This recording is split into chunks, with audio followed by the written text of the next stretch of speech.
Hi guys, welcome to my channel everybody and thank you so much for watching. What's going on guys? I am Jade. If you're new here, please guys hit the like button and also share this video because it is a juicy one. It is a juicy one. Reportedly, Camilla and Kate Middleton's power struggle has reached a whole other level. Okay, with both of them refusing to even be in the same space, like breathe the same air as each other. Okay. Like, and this Christmas in particular, you know how it is now. Every Christmas, they have this tradition where they'll go to Sandringham. And because of the part also, because of the rift, because of the division in the royal family. Remember, we have talked about how they are now starting to like turn on each other, which we love so very much. Okay, because nothing is more satisfying, as far as I'm concerned, than to see people who have plotted, colluded, and connived turning on one another because they no longer have that one person that united them. Okay, they no longer, regardless of what Camilla, no, not Camilla, regardless of what William want people to believe, William reportedly is incredibly resentful of Camilla, incredibly resentful of the fact that his father married. And I'm not even going by what Harry said in his book and all of that stuff. No, that's not what I'm going by. I'm just going by what other people, other publications have reported in the past. Okay. William and Kate, they resent.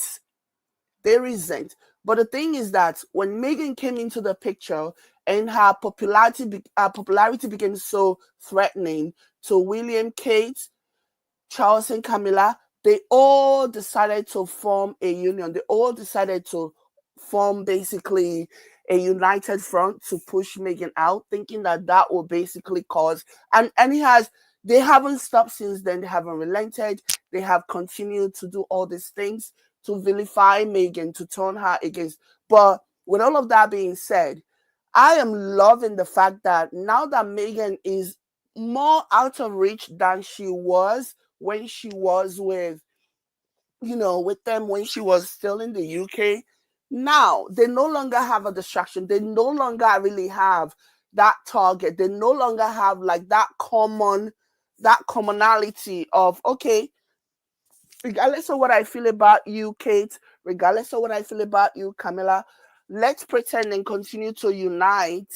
Let's put all of our negative feelings towards each other aside and unite under one common goal, which is basically to bring Meghan Markle down, so that Harry can go back to his purpose on it. Because remember, Harry was supposed to be a spare, okay? Not just a lot of people have this misconstrued and think that, oh, he was supposed to be a spare only to William. No, he was supposed to be a spare. He was supposed to be a ping pong.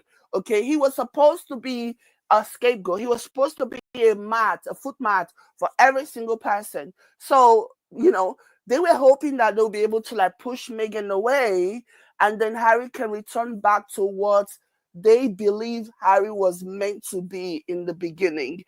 So now that the more they push, the more they smear, the more they engage in all kinds of dirty things that they have been doing against Meghan, the more they push Harry further away. And now realizing that Harry is really without reach. Have you seen the guy? The guy is like surfing. The guy is going on ski trips. The guy is having an amazing time with his beautiful wife and children. Okay, so now that they are starting to really realize that, okay, he is really not coming back. Regardless of what the British media wants you to believe, every day is a story about how, oh, Harry wants to come home.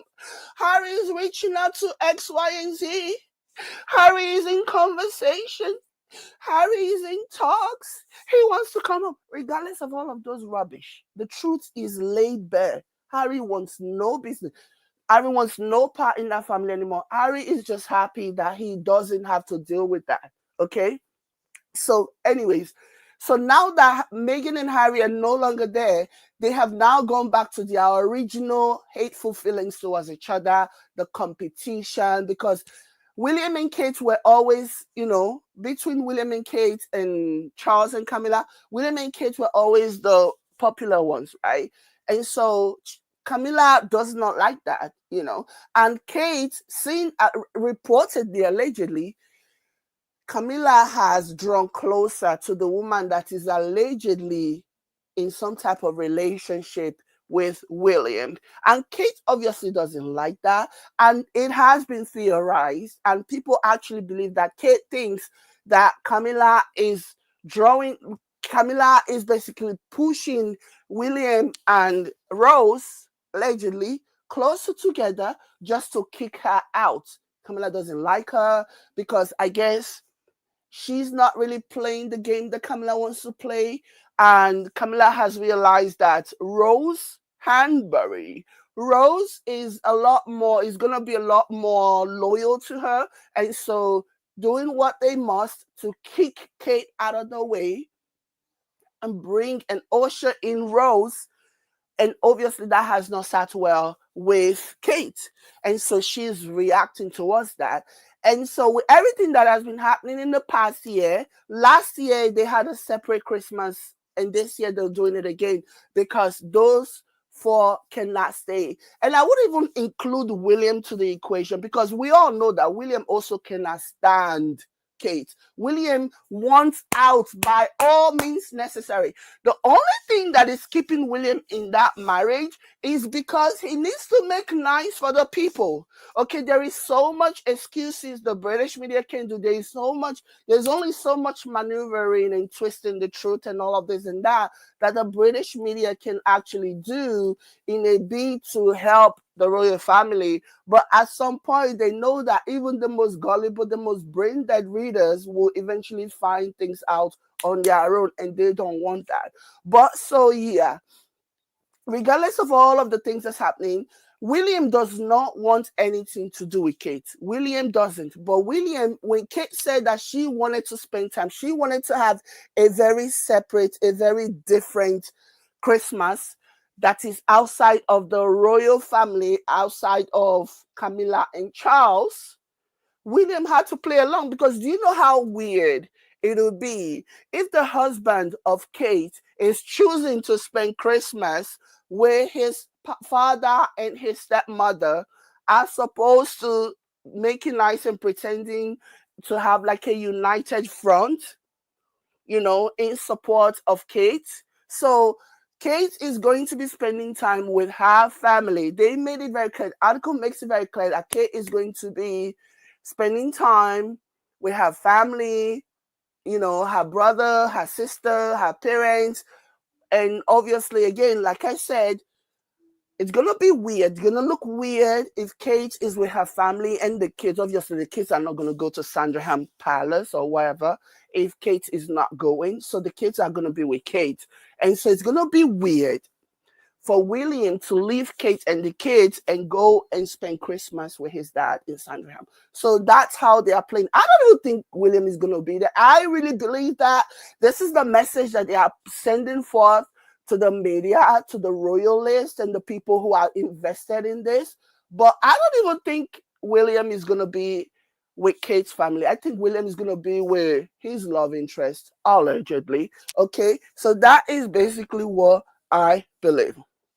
You know what I mean? So, but this is the message that they must push forth to the people. This is the message they must tell people about it. But it is so obvious that there is something major going on in that family. It's a situation whereby you cannot put the toothpaste back into the cup. Like it's gone. Can't put it back in the tube. It's over. Like now it's just damage control until they maybe find another scapegoat, until they're able to come to some type of compromise and how they can actually tell the British people exactly what's going on without, like serious damage, was more damage than, the royal family is already incurring. So,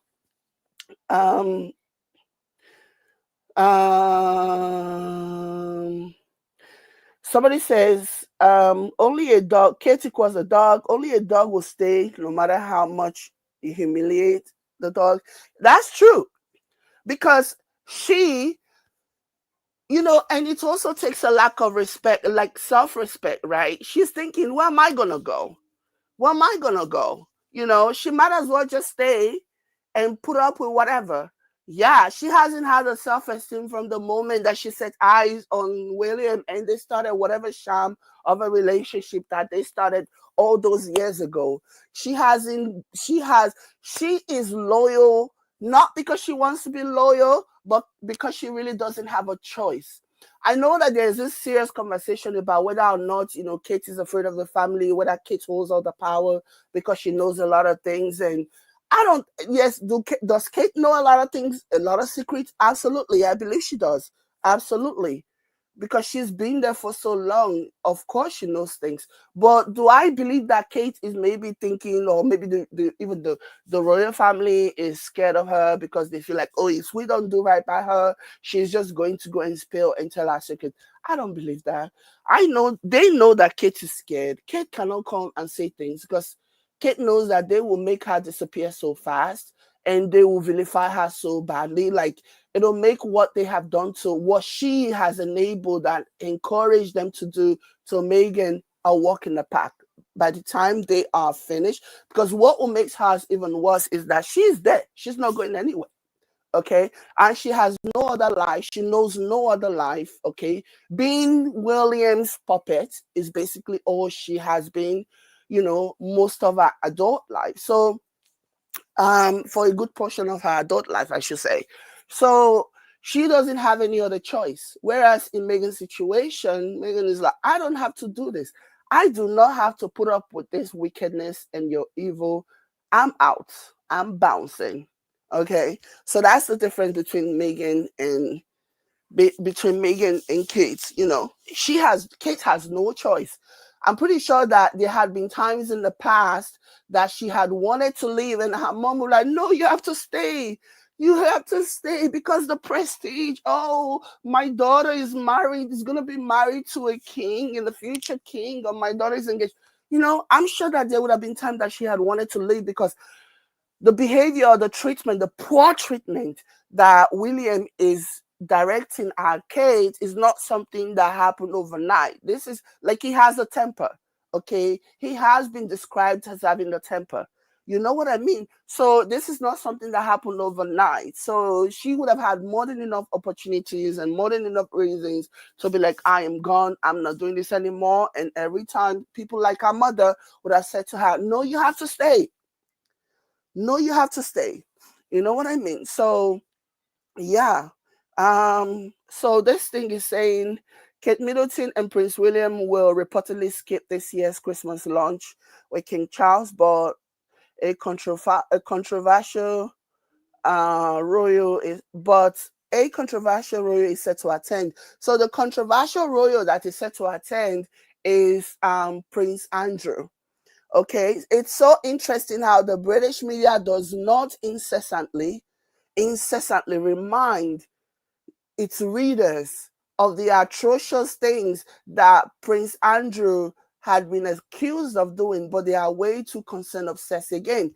When Meghan, unfortunately for Meghan, when she came into that family, she became like a punching bag. She became a scapegoat for every single member of that family and everything that will happen and every scandal. She will forever. And it doesn't even matter from now till infinity, as long as Meghan continues to be a clickbait, as long as Meghan continues to generate a lot of views for the British media, she'll forever be their scapegoat. And that is what is so sad and pathetic about this whole situation. You know what I mean? So yeah, so Andrew is attending, but Kate is a no. So it's been reported that Kate and William will attend the main Christmas Day service at St. Mary Magdalene on the Sandringham estate.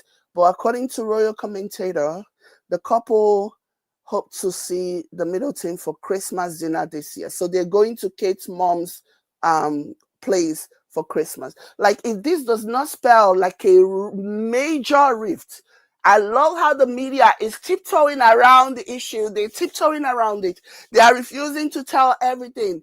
But we know what's going on. We know they can't stand each other. They hate each other. They absolutely do. Oh my goodness.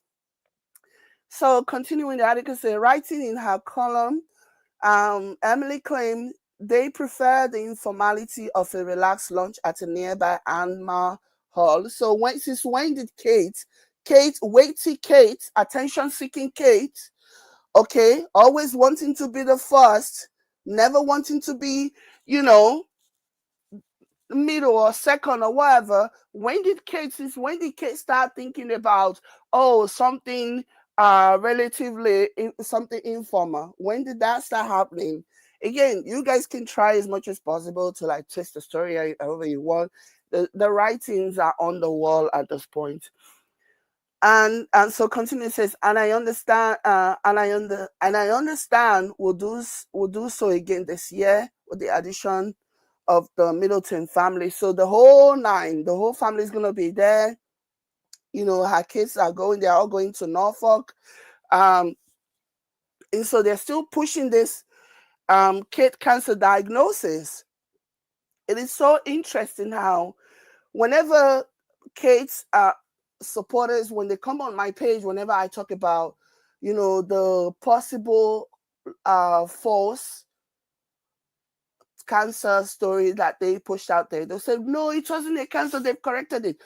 Looks like not all the British media people have received the memo, because there are still people in the media who are still pushing this cancer situation.